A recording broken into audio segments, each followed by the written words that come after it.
Cape Verde, officially the Republic of Cabo Verde, is a small island nation in the central Atlantic Ocean, far off the coast of West Africa.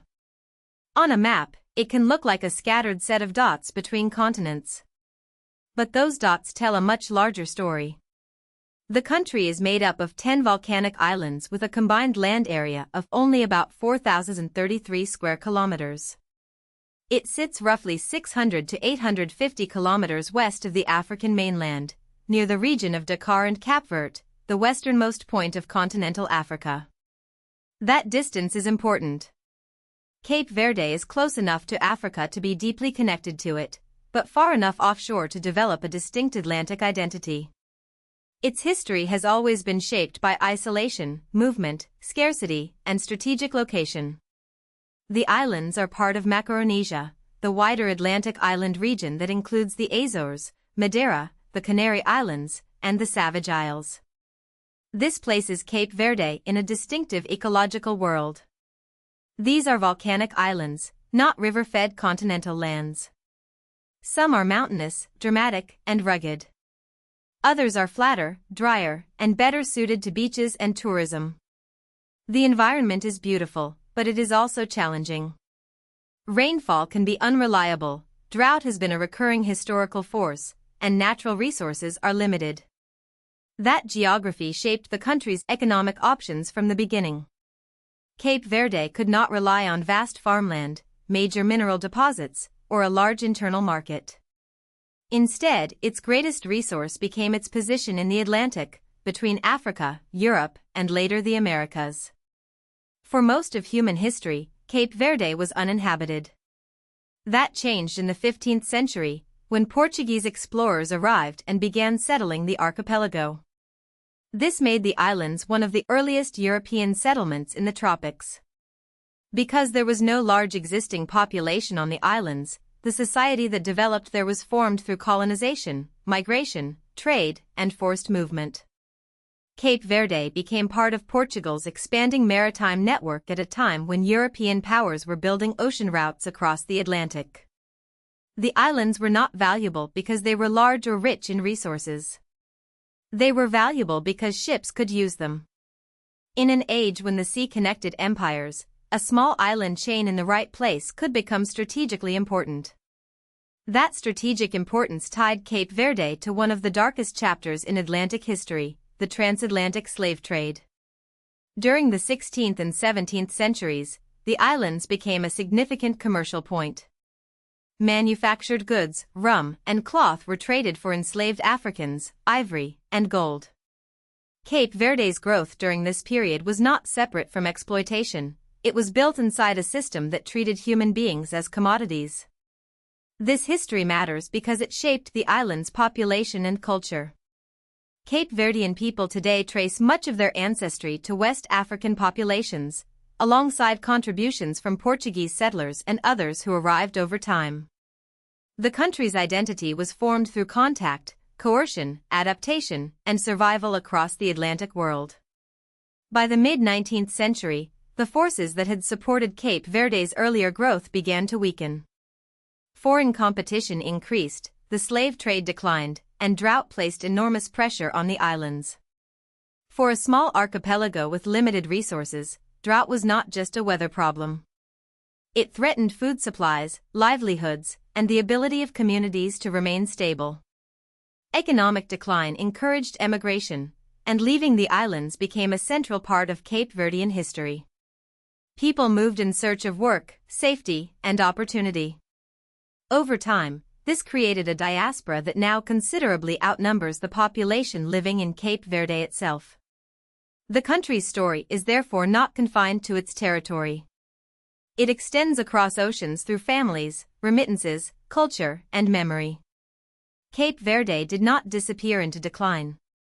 It gradually recovered as an important commercial center and stopping point for major shipping routes.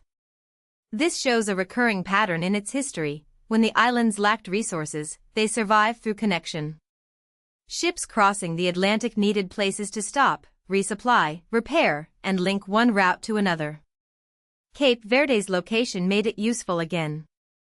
Ports became gateways to the wider world, and cities such as Mindelo on São Vicente developed around maritime life and cultural exchange. This did not make the country wealthy overnight, and it did not erase hardship. But it reinforced a key idea: Cape Verde's power has often come from being between places. Its geography turned distance into opportunity. In 1975, Cape Verde became independent from Portugal. Like many newly independent states, it faced serious challenges: a small economy, few natural resources, environmental vulnerability, and a population spread across islands and overseas communities. Yet Cape Verde's modern political story is remarkable. Since the early 1990s, it has been a stable representative democracy and is widely regarded as one of Africa's more developed and democratic countries. That achievement is important because it was not powered by oil wealth or mineral riches. Cape Verde's progress has depended on institutions, services, education, foreign relationships, and social stability. In a world where small states are often dismissed as fragile, Cape Verde has built a reputation for relative calm, governance, and democratic continuity. Cape Verde's economy today is mostly service-oriented. That is partly a result of geography. The islands do not have the natural resource base to build a large extractive economy, and their small population limits the size of the domestic market. Tourism and foreign investment have become increasingly important, especially on islands such as Sal, where beaches and resorts attract international visitors. But tourism is both an opportunity and a risk. It can bring jobs, infrastructure, and foreign currency, but it can also create dependence on global travel trends. For a small island economy, external shocks can be severe. Cape Verde's challenge is to use tourism and investment without losing resilience, local benefit, or cultural control. The country's population is around 530,000 as of 2026, making it one of the least populous countries in Africa. But this number understates Cape Verde's global presence. The diaspora, especially in Portugal and the United States, is larger than the resident population. This creates a national identity that is unusually international. Many Cape Verdean families have relatives abroad, and overseas communities remain connected to the islands through money, visits, language, music, and political interest. Emigration began partly from hardship, but it also became a source of strength. The diaspora helps Cape Verde remain plugged into wider economic and cultural networks. In a very real sense, Cape Verde is both a country and a global community. Language is another key to understanding Cape Verde. Portuguese is the official language, used in government, education, and formal life. But Cape Verdean Creole, often called Crioulo or Cabo Verde, is the national language spoken by the vast majority of the population. This split reflects the country's history. Portuguese connects Cape Verde to its colonial past and to the wider Portuguese-speaking world. Creole reflects everyday identity, local culture, and the centuries of mixing between African and European influences. Creole is not simply informal speech. It is a living record of how communities adapted under difficult historical conditions and made something distinctly their own. In Cape Verde, language carries memory. Cape Verde is also a country of different islands with different roles. Santiago is the most populous island and contains Praia, the capital and largest city. Praia is the political and administrative center, with a population of more than 137,000. São Vicente is home to Mindelo, another major city and an important cultural and maritime center. Santo Antão, Fogo, and Sal each add different pieces to the national picture. Fogo is known for volcanic landscapes, while Sal is closely tied to tourism. This island diversity matters because Cape Verde is not one uniform place. It is a network of communities separated by ocean, each shaped by its own geography, economy, and rhythm. Cape Verde's significance is not measured by size. It has a small population, limited land, and few natural resources. Yet its story connects some of the biggest themes in world history: oceanic exploration, colonial settlement, the slave trade, drought, migration, decolonization, democracy, tourism, and diaspora identity. The islands show how geography can be both a constraint and an advantage.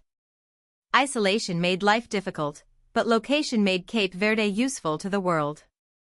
Scarcity pushed people abroad, but those migrants built global networks. Colonial history left deep scars, but Cape Verdeans forged a distinct culture and stable modern state. In the middle of the Atlantic, this small archipelago became a powerful example of adaptation. If you found this helpful, please like this video and subscribe for more explainers.